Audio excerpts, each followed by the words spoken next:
Greetings, this is Vane and welcome back to the Elder Scrolls Arena. Okay.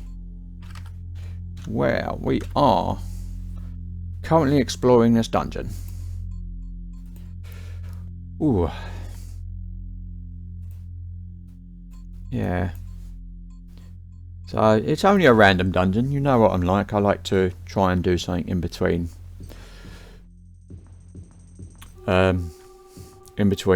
Basically the main story. I don't like just rushing through the storyline.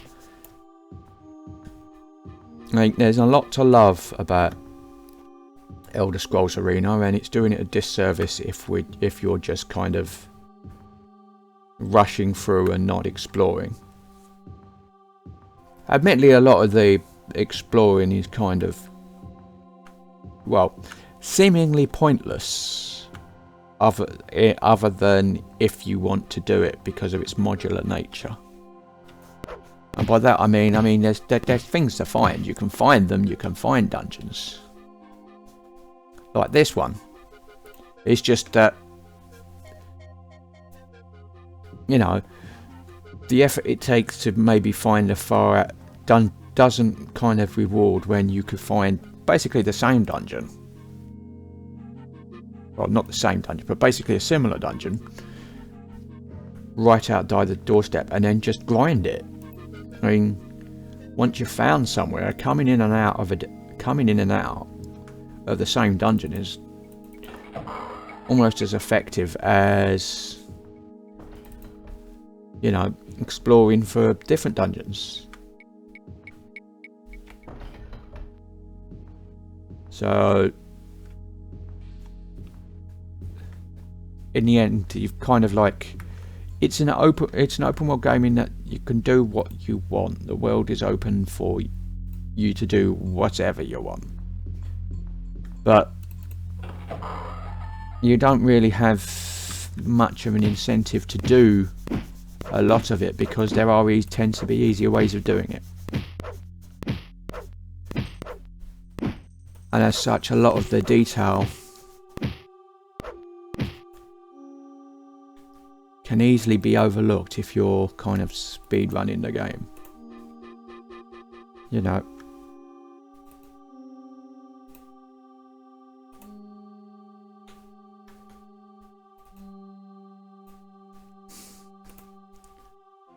Of course, there is the danger that the more we do, because of the way it saves things, the more we do,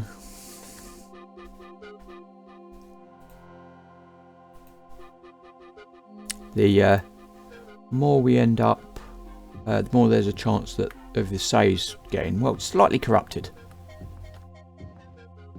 I mean, it's basically a huge data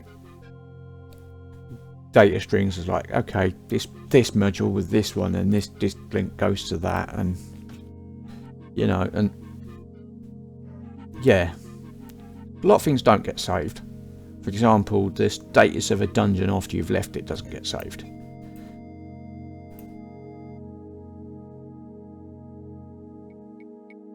But the modules for the modular wilderness, for example, when they're created, they get saved. But you don't get to keep notes, and so the layouts stay the same. And the connections of where the random dungeons are and all stay the same, and you know. So if I was to go back, for example, to one of the early starting towns, that we were in, I could look up the same and go, you know what, I'm going to go back to that dungeon, and it would be the same dungeon. It would be restocked, there would be loot refilled, but it would be the same dungeon. It's like we'd go back to those towers, and those towers would be the same because the towers are the set dungeons, set modular things. And go back to our first. We can go back to our first like proper random dungeon, and compare maps, and it would be the same dungeon.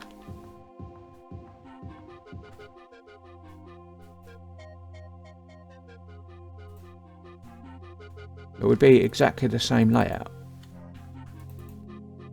The treasure might be in a different place and there might be different, but the basis of the map is the same. And yeah, okay, that's interesting. We do have a second level, which is pretty cool.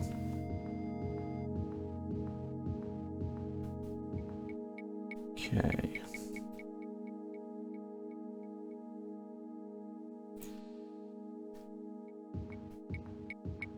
You do have a second level of this dungeon, so I mean, it's like if we were to go away and then come back, the dungeon layout would be the same. In fact, there's a glitch because it doesn't save the state of the dungeon. One of the glitches is that if you enter a dungeon, you can and then leave a random dungeon, the map often ends up getting filled in. It doesn't record how much of the dungeon you've explored and how much you haven't, for example.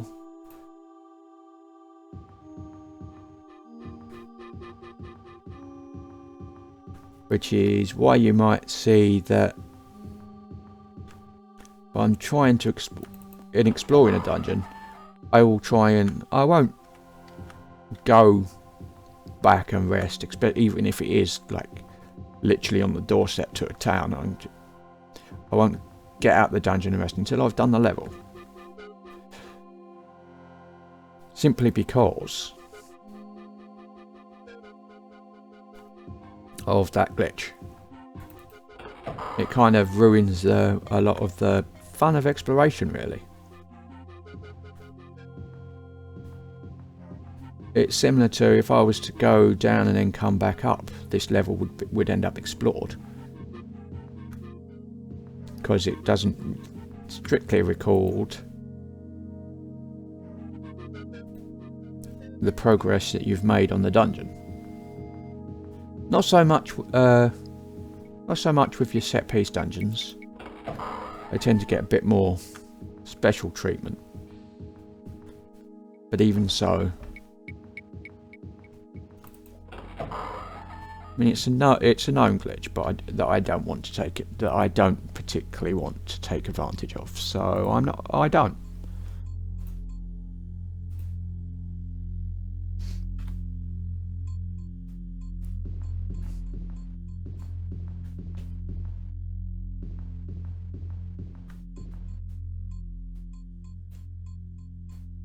So we're gonna fill that bit in, and then we'll come back and deal with this bit down here.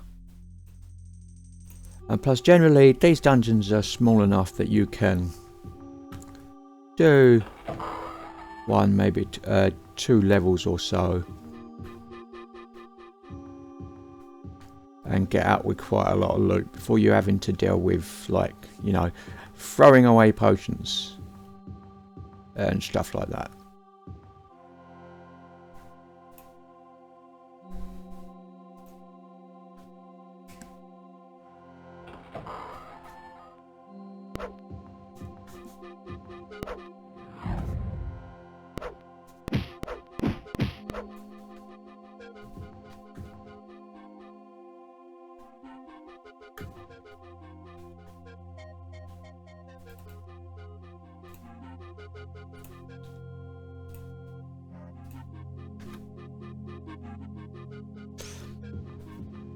And as a general pace, I've found, including resting,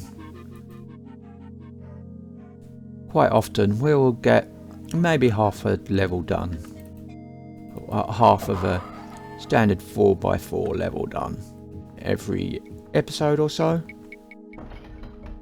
depending on when we start the dungeon and how long I'm willing to. It's like sometimes if it's like I'm resting but I'm going to end, I'll just kind of keep going until I'm resting, and you could end up with a 50-minute episode. You know.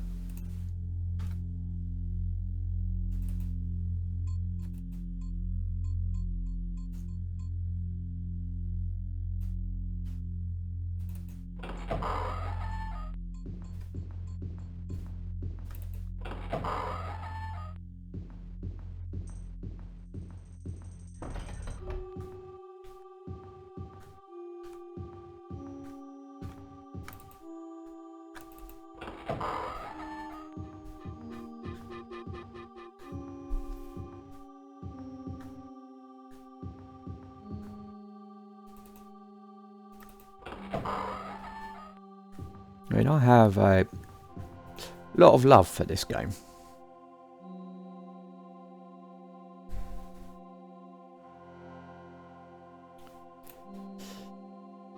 There's another one of those formative games of my youth. In fact, if I remember rightly, 1994, I didn't even have a computer. I couldn't afford it.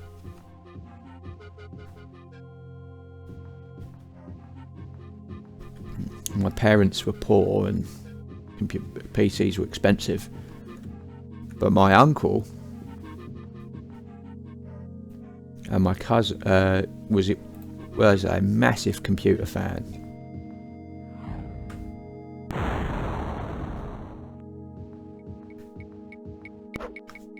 So obviously he had like tried to get all the latest PCs and tried to keep up to date with what he could do with them and that sort of thing. I mean, before he got his PCs, he had like various home consoles, various home computers. I mean, I had a Commodore 64 in '94, and it was pretty much through my uncle that, and like thrift shops and stuff, that I found my way to actually owning pretty much almost every kind of 8-bit home computer at one point.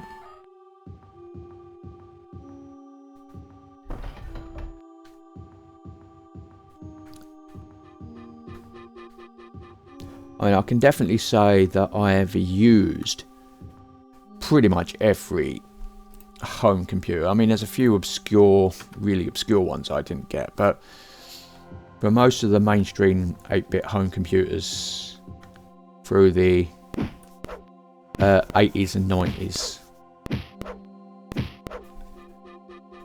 thanks largely to my uncle's efforts,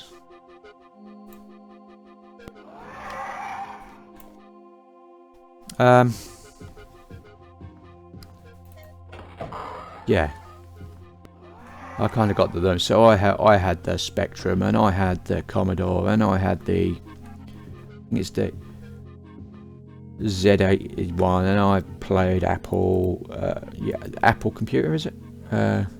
School Classic was the BBC Micro, so they need to have, every school had them, you know.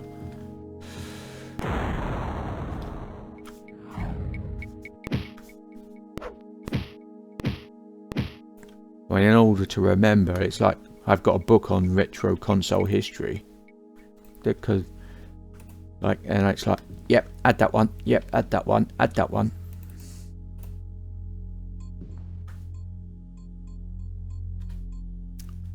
My favourite was always the Commodore, there's no doubt about it. I can tell you that much.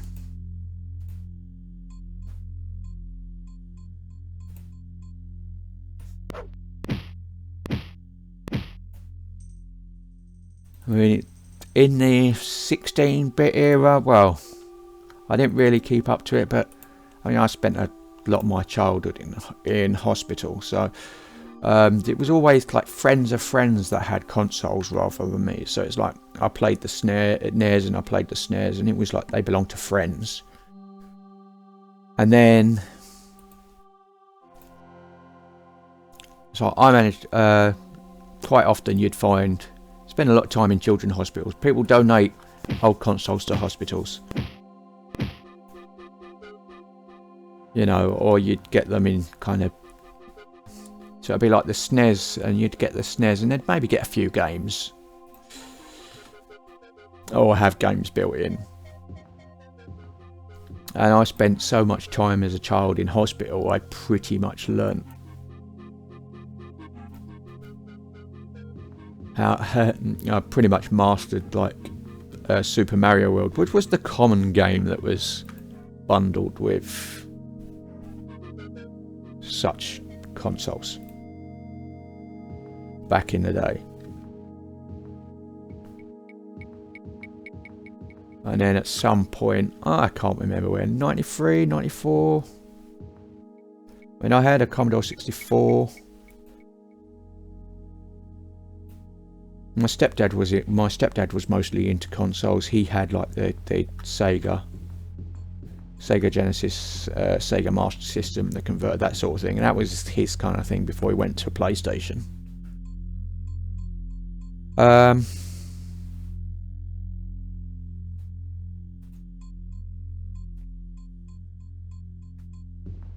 Yeah.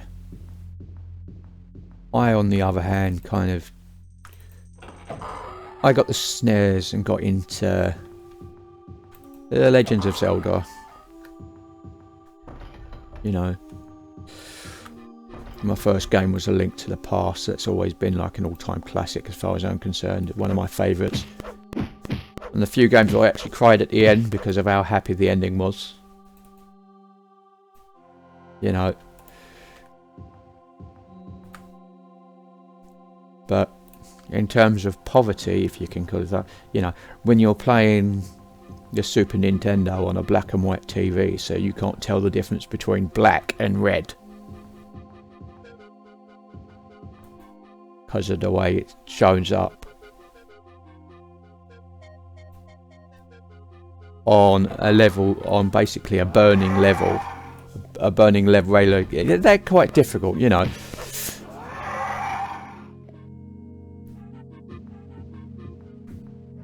Because you can't see what's lead, you can't see what's flame. It's all the same.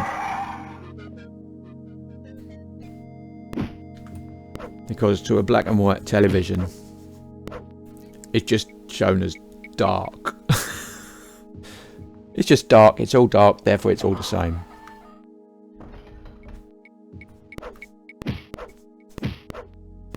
But yeah. So I kind of like my first playthrough of A Link to the Past was black and white, which was interesting. Eventually upgraded to a colour television. You know, I mean, my mother tried her best, but poverty,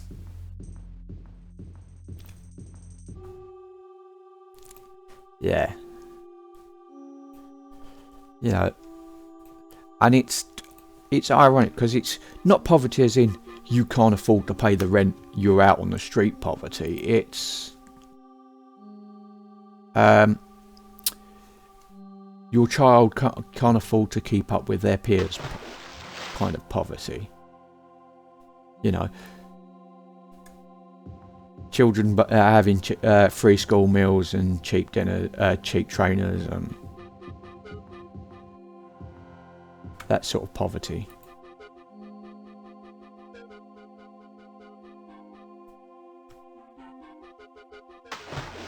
In which the main experience and stuff is usually a lack of opportunity. In terms of child poverty, we still get that now. And a lot of people just don't realise the impact that can have. But for me, I was kind of lucky because in being my mother was relatively thrifty and we slowly got through.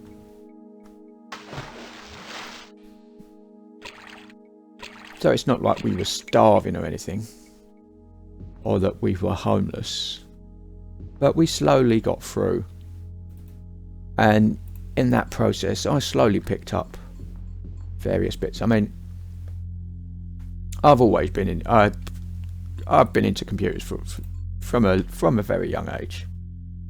I mean, I learned like basic on the Commodore. Before that, it was I had the VIC-20. You know,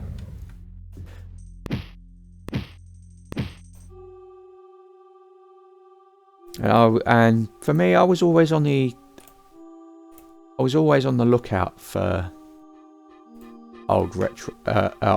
for consoles. So it'd be like if I see an Amstrad, I'd pick up one of the early Amstrads, or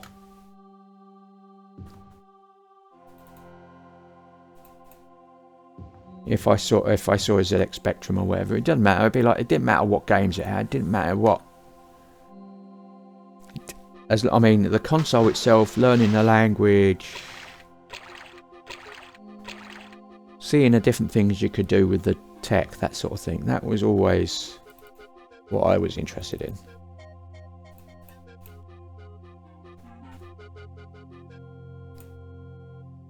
The thing is now, I mean, my Commodore 64 gave up the ghost some time ago. That was back in '96, I think, to be honest.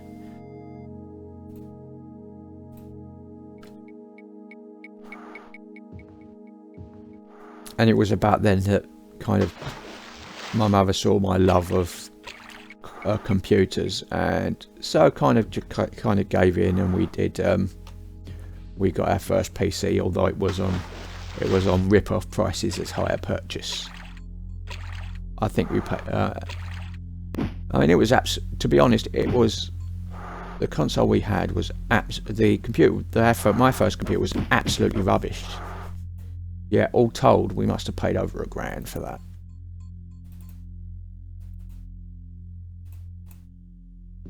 But it was fun. It was down in the living room, was playing, and that's when I started playing Command and Conquer and getting into PC gaming and some of the early PC games, because I was able to keep up with my cousin then, and my uncle, and yeah, eventually it was like, okay, when I started getting some finances on my own at that time, I was able to put money aside and get a computer for myself. Kind of scratch build computers, or kind of get my uncle to help me. And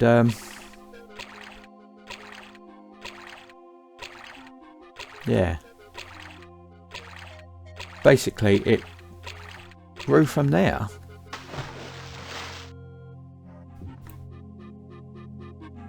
And I kind of miss, but I do, I mean, well, I say I kind of miss, the 8-bit home console era is gone. I mean,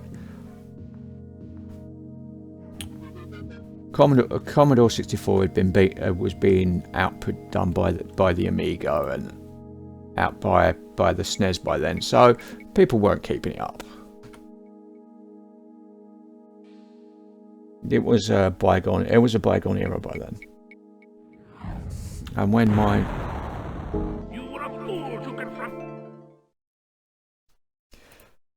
too busy talking, not enough playing. Then you literally kind of just born there.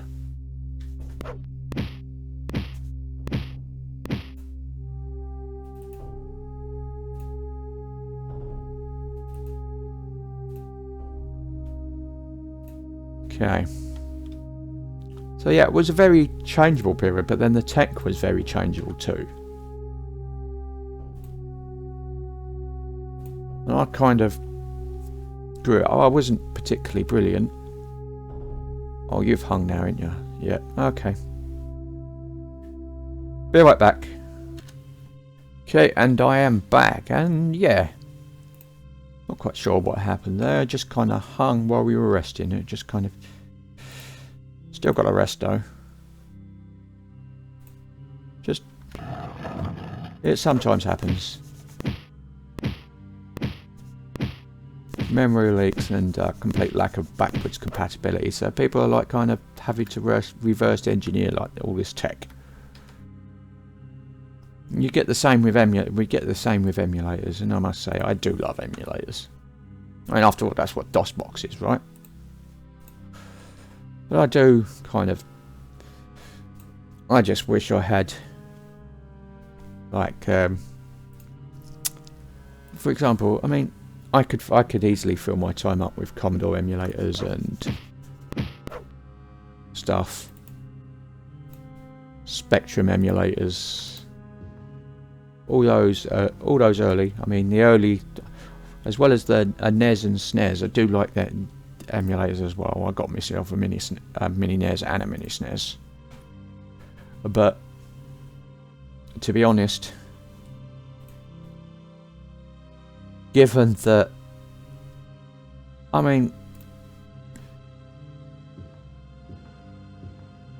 yeah, I mean, I'm not gonna shy away. I mean, I don't pirate stuff per se. If it's available for sale or it's currently being supported, you know. ROMs, on the other hand, or ISOs for old archive stuff, then yeah, that's fair game. And I kind of, like I said, I do like old consoles. It's not the same without having to. Of course, it was all. I mean, I had a nasty habit of banging the keyboard when I get angry. I still do, which was always a bit more devastating back in when for all those old consoles. You know, the keyboard's the actual computer. You know, you. Let's have a look what's down here.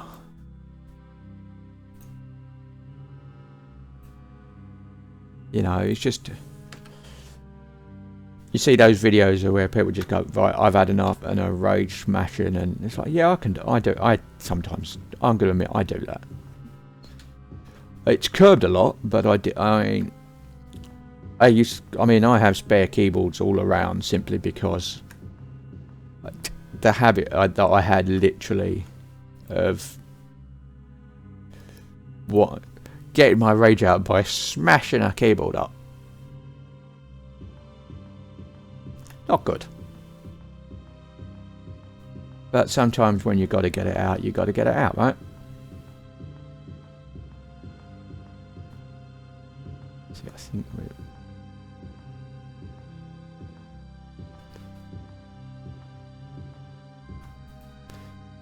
yeah, okay. I wanted to find where the bottom wall was for this. So yeah, I mean, through that and through like repairs and stuff, I mean, I've destroyed my fair share of retro consoles. I've opened up my fair share of retro consoles.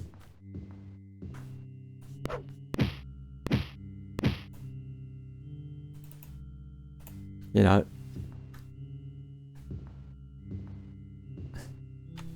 and it seems silly that, say, like 25 to 30 years later, I'd be like, you know what? I miss my old Commodore 64.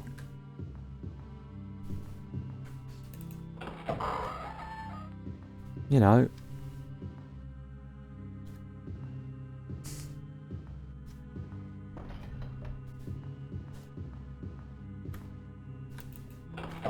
Or I miss the old ZX81. I mean, I had, what was it? I've seen various loading things. I mean, there was cassettes were common, and as were floppy disks. I think one of the weirdest ones was microtape cartridges. Specialised mini cassettes that contain programs, and I think that was for an Amstrad. Don't know. But it was weird because you inserted this cartridge into the bottom of the keyboard by the thing, but it actually had a kind of like a microtape. It wasn't a ROM.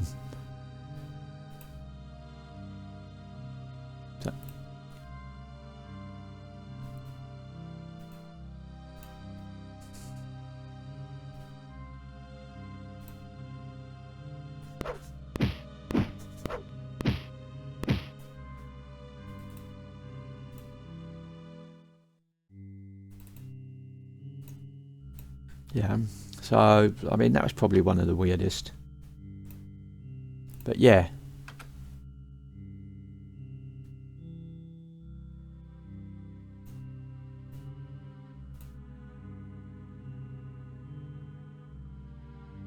I learned basic procedural programming through a lot of the early thing. Never really got into, well, object-orientated programming was a bit, because by the time I got to, although I took some IT and it was back, I mean, it's nothing worse than, not saying our school was, actually no, I am going to say our school was my school was a bit naff. I mean, I remember doing, was it A-level computing, A-level IT, and I mean, this was back in the day when IT was deemed a special skill, so GCSE and whatnot, and that level, IT was basically plate. You know, you learn to use word processor, you basically learn all the skills that everyone now learns anyway from home, because, you know, everyone's got a computer and everyone's got a device now. Everybody knows how to. Everyone under the pretty much everyone under the age of 20 knows how to use Word, for example.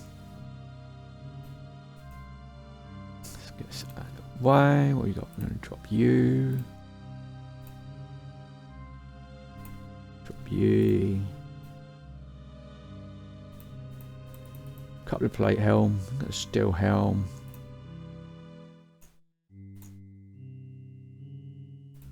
A longsword, couple of katanas.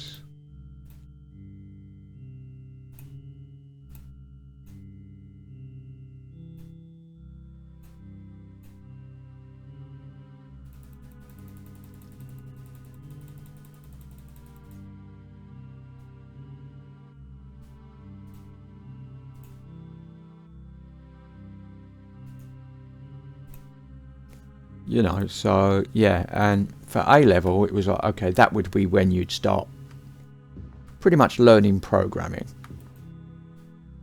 And object orientated had just come out, but so which was basically Java and JavaScript.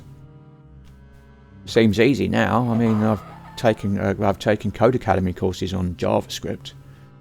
I'm not brilliant at it. I'm not good at remembering the format, because I never would, because of my dyslexia, and I don't use it enough to be able to use it all the time. Bit like HTML and CSS markup and stuff like that. If you're not using it all the time, then you don't get.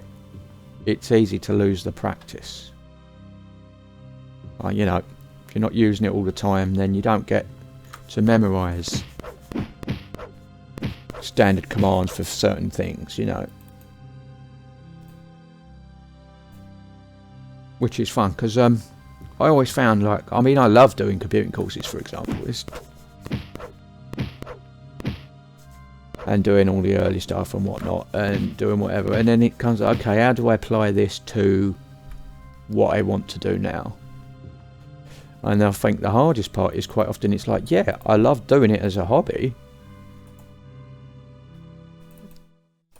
but I don't use enough programming in my life for me to kind of, you know, have these ideas of these projects that I want to do.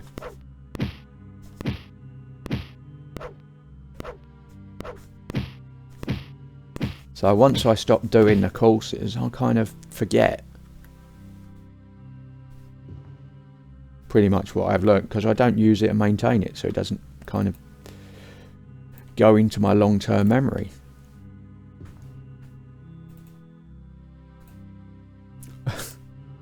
Whereas something like the rules for D&D, for example,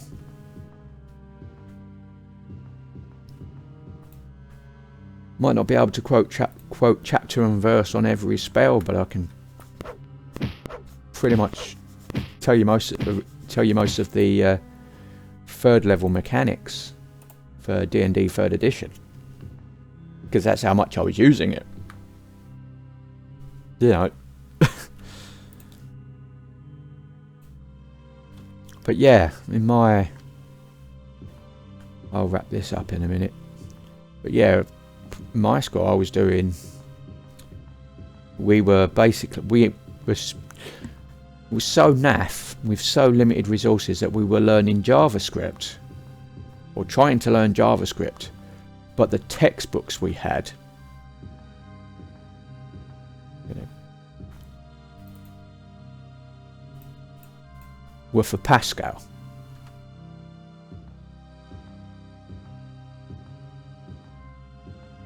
So not only were we trying to learn, so we were using JavaScript, but then trying to interpret the differences from the textbooks from Pascal, bearing in mind you didn't necessarily know the language unless you had a lot of experience with it.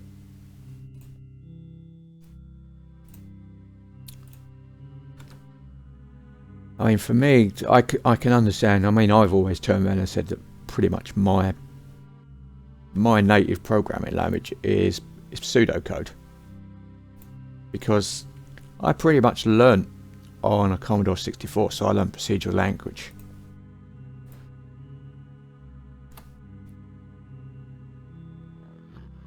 But it was just a lot messier than. I can't rest there. Okay. Just a lot messier than like the current object-oriented stuff, or, you know, you didn't have named functions. They were kind of go to and go subs, you know.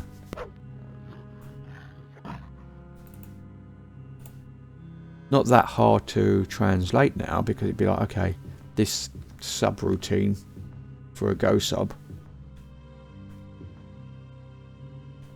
is what you would call a function. Fair enough. You know, I can do that sort of thing. But in case of, there's a lot of, well, what am I going to use this for? Because I don't use programming in my day-to-day life. You know.